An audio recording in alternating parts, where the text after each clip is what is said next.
Bom, meus irmãos, muito bom dia a todos. Feliz por estar fazendo aqui mais um episódio para o NEP Ivone Pereira. O nosso planejamento é começar a estudar todos os ditos milagres e curas de Jesus, e isso inclui tanto as curas materiais quanto as curas espirituais. E nessa lista, nessa programação que a gente tem, a gente vai começar com o primeiro de todos, a transformação de água em vinho. O primeiro de todos os feitos de Jesus que a gente tem notícia, né? Com certeza ele antes teve outros feitos que não foram relatados. E o primeiro deles, ele está relatado por João, no capítulo 2, de 1 até 12. Tá bom? Eu vou fazer a leitura desse trecho para a gente conseguir, para a gente se situar, né? Para poder começar a falar, a gente estudar junto aqui. É uma pena não poder estar online ao vivo, mas a gente está aqui de forma gravada. Em breve estaremos ao vivo, porque não dá tempo de fazer ainda. Bom, as bodas de Caná da Galileia. Essa tradução do Evangelho eu estou usando a do Haroldo Dutra, tá bom? Então vamos lá. No terceiro dia, houve bodas em Caná da Galileia, e a mãe de Jesus estava lá. Foram convidados também Jesus e os seus discípulos para as bodas. Tendo faltado vinho, diz a mãe de Jesus para ele: eles não têm vinho. Jesus lhe diz: mulher, o que queres de mim? Minha hora ainda não chegou. Diz a mãe dele aos servidores: fazei o que ele vos disser. Havia ali 6 talhas de pedra, postas para a purificação dos judeus, contendo cada qual 2 ou 3 metretas. Jesus lhes diz: enchei as talhas de água. E encheram as talhas até a borda. Ele lhes diz: agora tirai o líquido e levai ao mestre de cerimônia. E eles levaram. Quando o mestre de cerimônia provou a água transformada em vinho, ele não sabia de onde era, mas os servidores que haviam tirado a água sabiam. O mestre de cerimônia chama o noivo e lhe diz: todo homem põe primeiro o bom vinho e, quando estão embriagados, serve o inferior. Tu conservaste o bom vinho até agora. Jesus fez esse princípio dos sinais em Caná da Galileia, manifestou a sua glória, e os seus discípulos creram nele. Depois disso, desceram para Cafarnaum, ele, sua mãe, seus irmãos e seus discípulos, e ali permaneceram não muitos dias. Uma coisa que eu acho muito interessante, em qualquer passagem de Jesus, qualquer passagem ou parábola, que fica nítido a inteligência, eu chamo isso de inteligência, a capacidade que os que escreveram o Evangelho, os discípulos que escreveram os Evangelhos, eles conseguem colocar de forma uma história. Eles conseguem colocar uma história que, se a gente ler como história, já tem um ensinamento. Se a gente interpretar com os costumes da época, tem outro ensinamento. E se a gente aprofundar, tem mais ensinamento ainda. É muito interessante. Isso não acontece com qualquer coisa que a gente vai ler. Geralmente a gente só encontra um tipo de significado, mas isso acaba abrangendo qualquer pessoa, né? Qualquer nível de interpretação. Então a gente vai fazer algumas observações aqui, né? Na festa, Jesus estava com seus discípulos: André, Pedro, Natanael e um outro que não foi identificado, né? Se a gente pegar o início lá de João, desde o 1, a gente vai ver que tem um outro que não foi identificado. O episódio acontece em Caná, na Galileia, que é a cidade de Natanael. As festas de bodas, elas costumavam durar até uma semana. O costume deles era esse. E para durar uma semana tinha muito convidado. E não chegava todo mundo ao mesmo tempo, né? Tinha galera que chegava no início, depois ia embora. Tinha outra galera... Devia ter gente até que ia embora e depois voltava. Com certeza. Um festão rolando, né? Então, as festas duravam bastante tempo. Por isso é difícil de controlar a quantidade de comida e bebida. Mais do que óbvio, né? Uma festa de uma semana, tu pode comprar quantos galões de vinho você quiser. Pode ser que não dê. Tem gente vindo e voltando, continuando, ficando ali um tempão, né? Então, isso é comum de acontecer, de acabar a bebida e ter que providenciar mais. E a gente observa que quem era a convidada nessa festa era Maria. Maria era a convidada da festa. Provavelmente era alguém bem próximo daqueles noivos que estavam realizando aquela festa ali. Porque cita isso, João cita isso, né? Que Maria era convidada e Jesus vai junto. Convidou a mãe, vai todo mundo. E Jesus ainda trouxe os amigos para o rolê, né? Os discípulos. Porque a gente às vezes pensa em Jesus, mas Jesus ainda não era o Jesus que a gente conhece. Ele era uma pessoa. Então nessa festa quem era convidada era Maria.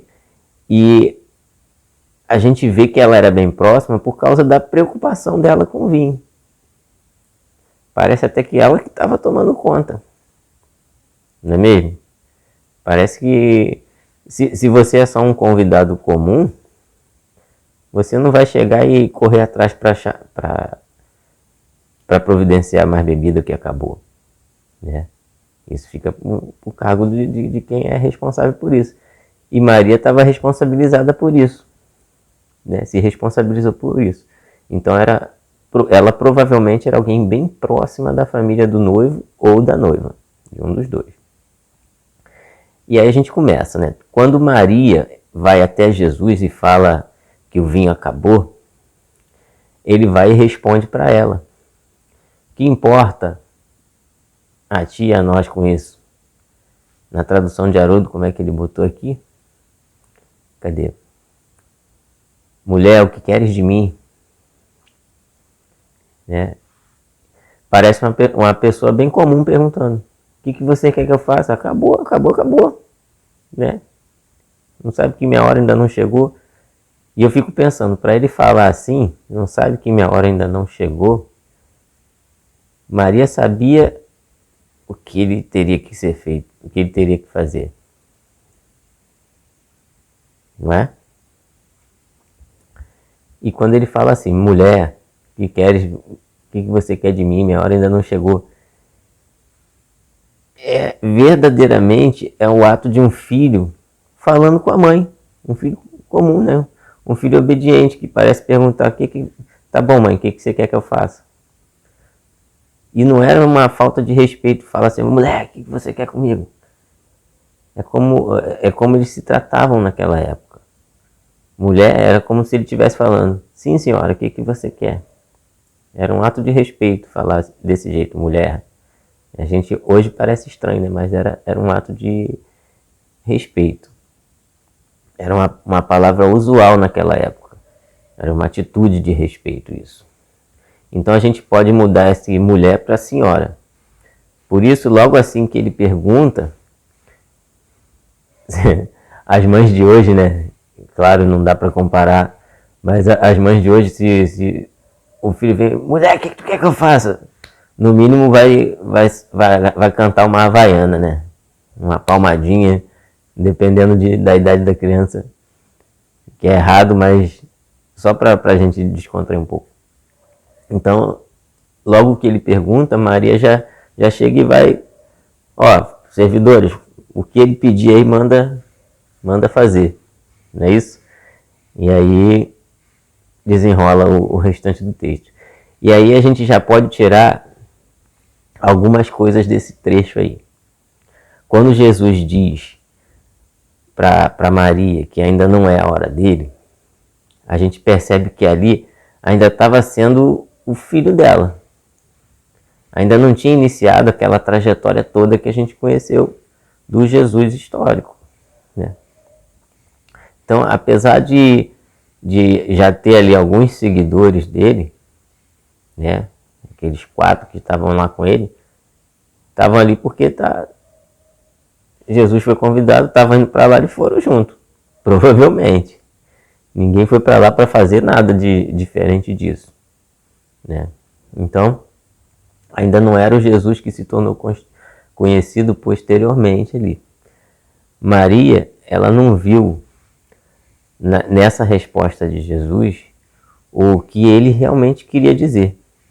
Que a partir daquele momento, ele ia deixar de ser aquela pessoa que era só o seu filho para ser realmente o Messias, o Rabi.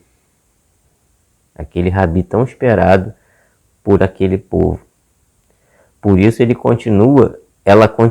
por isso que ela continua e manda os servidores obedecerem a ele.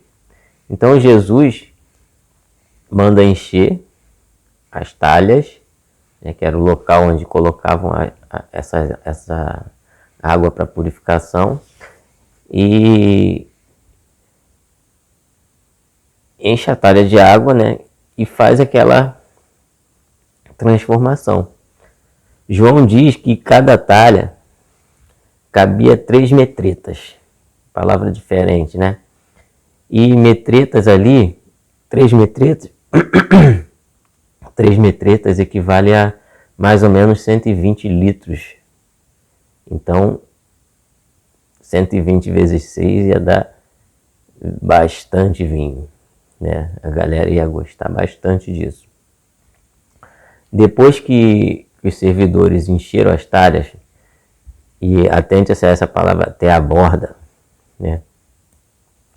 Jesus manda levar até o mestre de cerimônia para provar.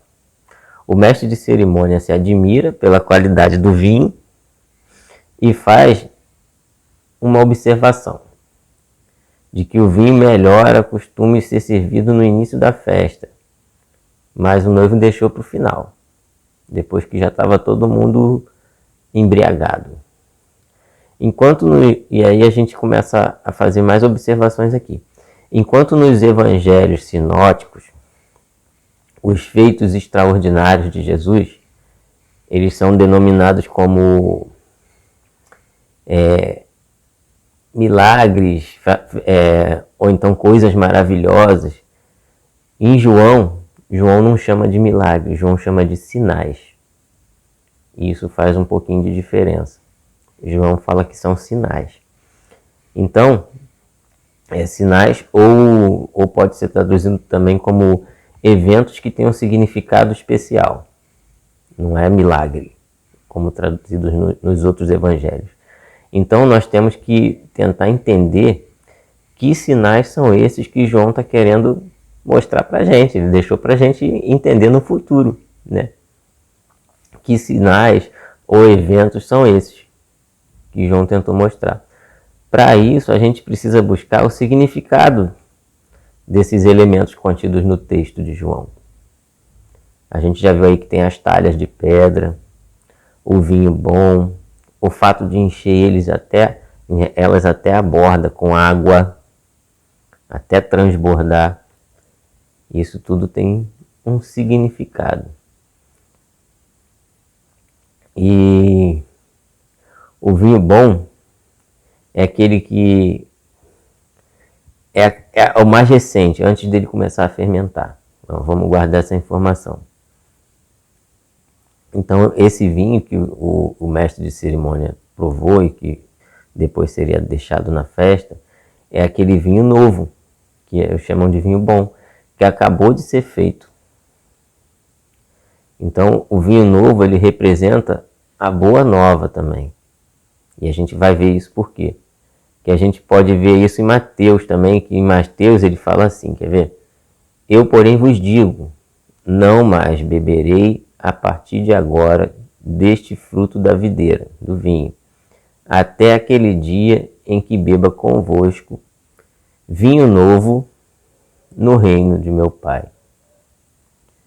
Isso está em Mateus 26, item 29.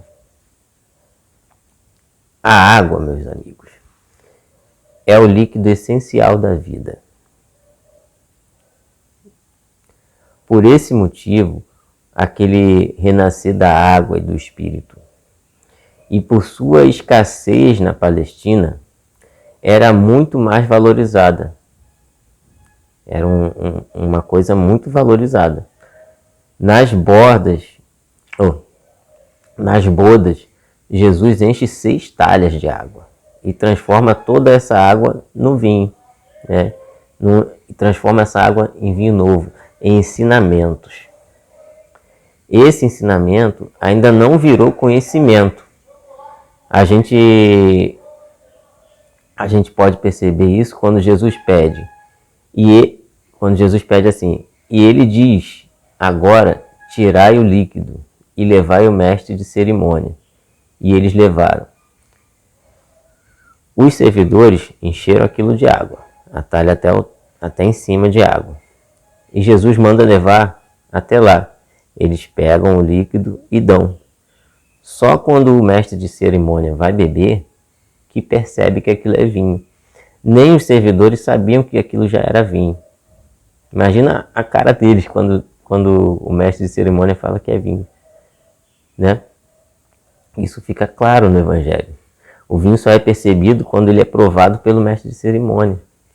E o mestre de cerimônia, quem é o mestre de cerimônia? É aquela pessoa responsável que fala com a plateia, com as pessoas da festa, que organiza a festa, né? Que faz aquela intermediação ali entre o público e o evento em si, que faz as pessoas se sentirem acolhidas ali. Nesse caso, todo conhecimento ou todo vinho novo, ele estava sendo provado por essa pessoa, esse personagem. E ele aprova o vinho quando ele diz que o melhor vinho foi deixado para ser servido depois. Ora, se o melhor vinho foi servido depois, o que estava sendo servido antes? O que estava servindo antes não era o melhor. Então esse vinho que está servindo agora é a renovação dos ensinos. Ele não diz que o vinho anterior é ruim. Ele só diz que o de agora é melhor. Por isso as talhas, elas são cheias até transbordar, até em cima. Cheias de água, cheias de vida e transformadas. Então, com a chegada do Espiritismo, o Evangelho redivivo de Jesus, não é mesmo? Com a chegada do Espiritismo,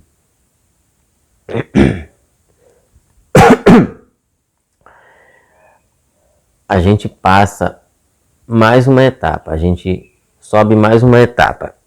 As talhas, elas estavam cheias, transbordaram.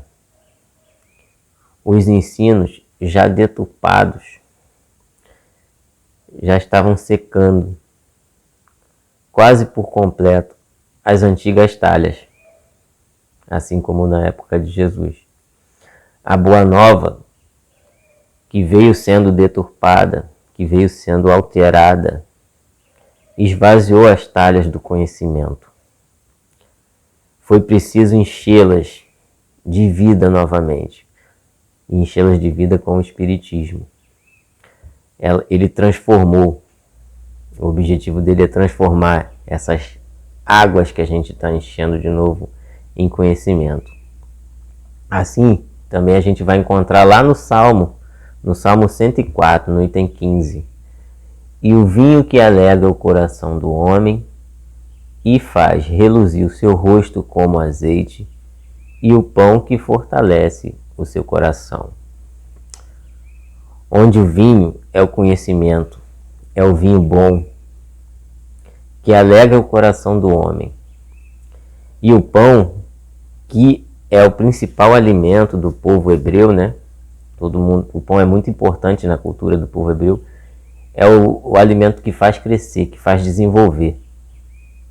O pão que Jesus, na oração dominical, por exemplo, pede que a gente receba, está nos mostrando que em nenhum momento de nossas vidas Deus nos abandona.